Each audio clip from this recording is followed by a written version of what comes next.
afternoon, everybody. Once again, my name is Javier Madrid. As I give this second speech, I'd like you guys to keep something in mind. For each and every one of us, we're all going to experience peaks and valleys. We're going to experience highs, we're going to experience lows. And I think it's important for us to try to understand those highs and those lows so that we can appreciate both of them. Now, I mentioned previously that I'm from Nauvoo, Arizona, a small little border town. Where I'm from, a lot of people, a lot of statistics say that I shouldn't be in the position that I'm in today. With that being said, I've been extremely fortunate to have a lot of amazing individuals in my corner. Some great mentors that have pushed me, have encouraged me, and supported me, and told me that I can accomplish whatever I seek out to do. So now, let me share a little bit of my roller coaster of a college experience. At 17 years old, I earned a full-ride scholarship to go to St. Mary's University in the little town of Winona, Minnesota. And was I excited? Of course. Was I nervous? A little bit. Was I scared? Heck yes. You know, coming from the environment that I came up in, it was a very diverse community. And I was going to a place where I was going to be the extreme minority. With that being said, I did face a lot of ignorance. But as Tom Nerney mentioned earlier, your environment is really what you make it out to be. So I decided to switch that into a positive.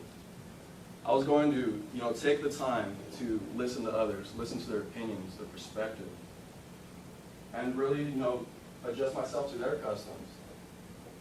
But I was definitely going to share my customs and my values and my culture with them as well. And I'm proud of that. I believe I succeeded in, affecting others and changing their mindset in many ways. So a positive came out of a negative.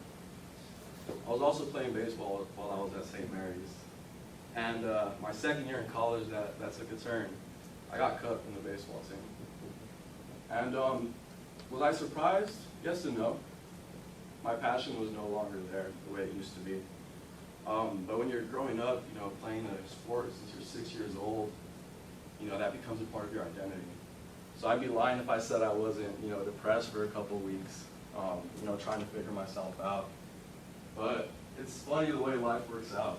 When one door closes, 10 other ones open up. And with that being said, I was able to experience a lot of different opportunities. I got more involved on campus.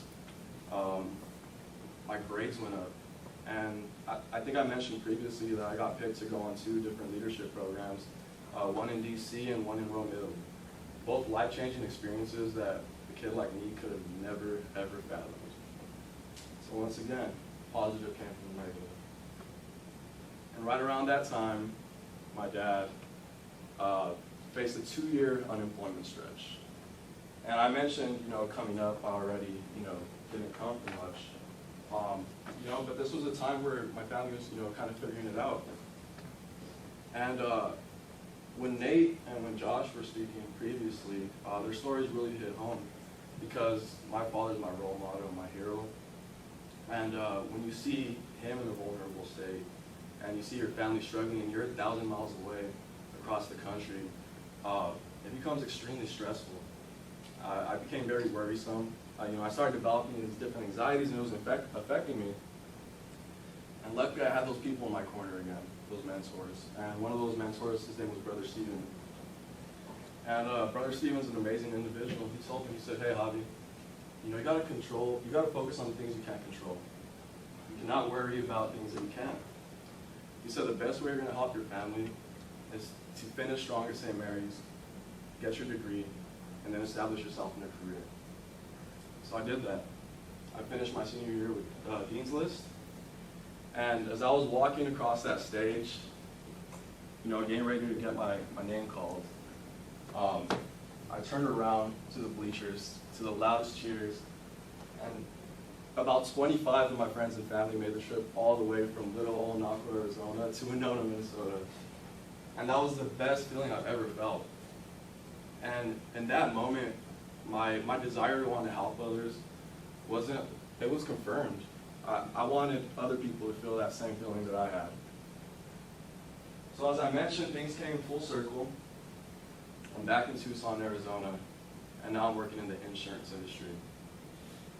And I feel that this industry, provides me a lot of tools and mediums to really help others, especially the youth and the kids that when I look in their eyes, I see myself.